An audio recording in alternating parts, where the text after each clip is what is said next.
ಪ್ರತಿ ದೇಶಗಳ ಪ್ರಜೆಗಳಿಗೆ ಅವರ ದೇಶ ಕಾಯುವ ಸೈನಿಕ ಹೀರೋ ಆಗಿರುತ್ತಾನೆ. ಹಲವರಿಗೆ ಸಿನಿಮಾ ತಾರೆಯರು, ರಾಜಕೀಯ ನೇತಾರರು, ಕ್ರೀಡಾಪಟುಗಳು, ಸಾಮಾಜಿಕ ಕಾರ್ಯಕರ್ತರು, ವಿಜ್ಞಾನಿಗಳು ಹೀರೋ ಆಗಿರುತ್ತಾರೆ. ಆದರೆ ಒಂದು ಊರಿನ ಜನಕ್ಕೆ ಹೀರೋ ಆಗಿರುವುದು ಯಾರು ಅಂತ ಕೇಳಿದರೆ ಆಶ್ಚರ್ಯ ಪಡದೇ ಇರಲು ಸಾಧ್ಯನೇ ಇಲ್ಲ. ಜೊತೆಗೆ ಸಾವಿರ ಪ್ರಶ್ನೆಗಳು ಮನವನ್ನ ಕಾಡದೆ ಇರಲಾರದು.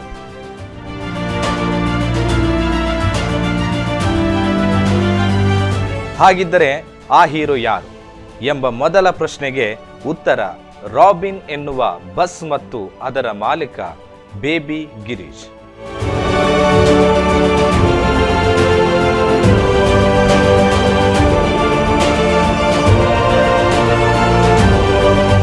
ಈಗ ನೀವು ಉಬ್ಬುಗಳ ನಡುವೆ ತೋರು ಬೆರಳು ಒತ್ತಿಕೊಂಡು ಆಲೋಚಿಸುವ ಎರಡನೇ ಪ್ರಶ್ನೆ, ಅದು ಹೇಗೆ ಬಸ್ನ ಮಾಲಕ ಮತ್ತು ಬಸ್ಸು ಹೀರೋ ಆಗೋದು ಅಂತ ಅಲ್ವಾ? ನಿಜ ವೀಕ್ಷಕರೇ, ನಿಮ್ಮ ಮನಸ್ಸಿನಲ್ಲಿ ಹುಟ್ಟಿರೋ ಪ್ರಶ್ನೆ ಸಹಜವೇ. ಎಂವಿಡಿ ಮತ್ತು ಸರ್ಕಾರದ ಧೋರಣೆಯ ವಿರುದ್ಧ ಏಕಾಂಗಿಯಾಗಿ ಹೋರಾಡುತ್ತಿರುವ ಕಾಂಟ್ರಾಕ್ಟ್ ಕ್ಯಾರೇಜ್ ಬಸ್ ಮತ್ತು ಅದರ ಮಾಲೀಕನ ಕತೆ ಮತ್ತು ವ್ಯಥೆ ಇದು.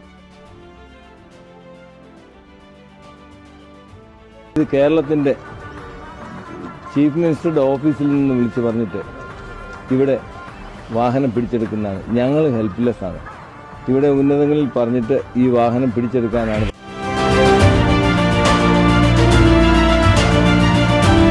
ಕೇರಳದ ಪತ್ತನಂತಿಟ್ಟ ಮೂಲದ ಬೇಬಿ ಗಿರೀಶ್ ಎನ್ನುವವರು ಆಲ್ ಇಂಡಿಯಾ ಪರ್ಮಿಟ್ ಇರುವ ರಾಬಿನ್ ಎನ್ನುವ ಬಸ್ಸಿನ ಮಾಲಕ. 2023ರಲ್ಲಿ ಕೇಂದ್ರ ಸರ್ಕಾರ ತಂದ ಹೊಸ ನೀತಿ ಅನುಸಾರವಾಗಿ ತನ್ನ ಬಸ್ಸಿನ ಟ್ಯಾಕ್ಸ್, ಬಸ್ಸಿನ ಒಳಗಿನ ಹೊರಗಿನ ವ್ಯವಸ್ಥೆಯನ್ನ ಮಾರ್ಪಾಡು ಮಾಡಿ ರಸ್ತೆಗೆ ಇಳಿಸಿದ್ದಾರೆ. ಇವರು ಈ ಬಸ್ಸನ್ನ ಪತ್ತನಂತಿಟ್ಟದಿಂದ ಕೊಯಂಬತ್ತೂರು ಸರ್ವಿಸು ನಡೆಸುತ್ತಾರೆ. ಅದು ತನ್ನ ಮೊಬೈಲ್ ಮೂಲಕ ಬುಕ್ಕಿಂಗ್ ಮಾಡಿದವರನ್ನ ಮಾತ್ರ ಹತ್ತಿಸಿಕೊಂಡು ಹೋಗುತ್ತಾರೆ. ಯಾವುದೇ ಬಸ್ ಸ್ಟ್ಯಾಂಡ್ ಆಗಲಿ, ಸರ್ವಿಸ್ ಸ್ಟ್ಯಾಂಡ್ನಿಂದಾಗಲಿ ಪ್ರಯಾಣಿಕರನ್ನ ಕೂಗಿ ಹತ್ತಿಸೋದಿಲ್ಲ. ಇದು ಹೊಸ ಕಾನೂನು ಪ್ರಕಾರ ಬಾಹಿರ ಕೂಡ ಅಲ್ಲ.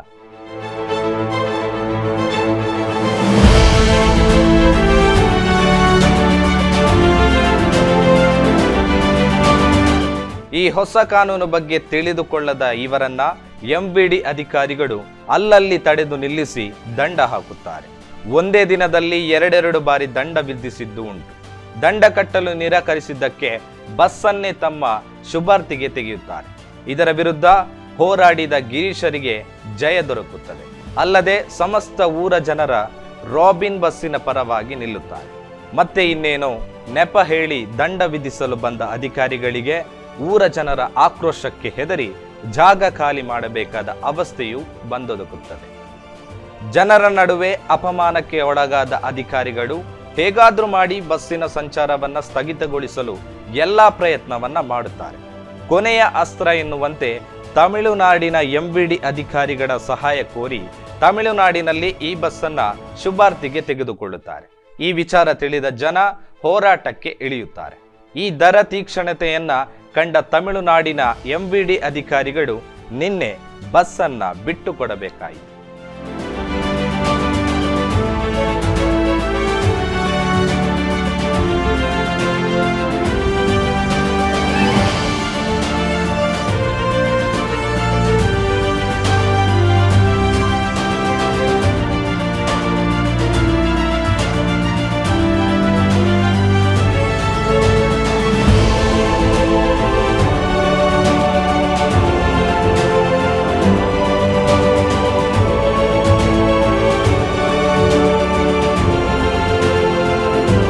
ಇದೀಗ ಈ ವಿಚಾರವಾಗಿ ಕೋರ್ಟ್ ಮೆಟ್ಟಿಲೇರಿರುವ ರಾಬಿನ್ ಮತ್ತು ಅದರ ಮಾಲಕ ಊರ ಜನರಿಗೆ ಯಾವ ಹೀರೋಗೂ ಕಮ್ಮಿ ಇಲ್ಲ ಅಂತ ಹೆಗಲಾಗಿ ನಿಂತಿದ್ದಾರೆ.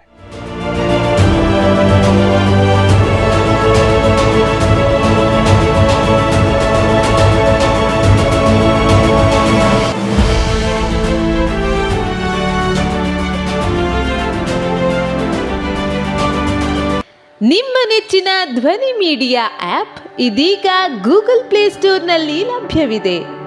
ಗೂಗಲ್ ಪ್ಲೇಸ್ಟೋರಿಗೆ ಹೋಗಿ ಧ್ವನಿ ಮೀಡಿಯಾ ಅಂತ ಟೈಪ್ ಮಾಡಿ ಉಚಿತವಾಗಿ ಡೌನ್ಲೋಡ್ ಮಾಡಿಕೊಳ್ಳಿ. ನಿಮ್ಮ ನೆಚ್ಚಿನ ಎಲ್ಲ ಕಾರ್ಯಕ್ರಮಗಳನ್ನು ತಪ್ಪದೇ ವೀಕ್ಷಿಸಿ.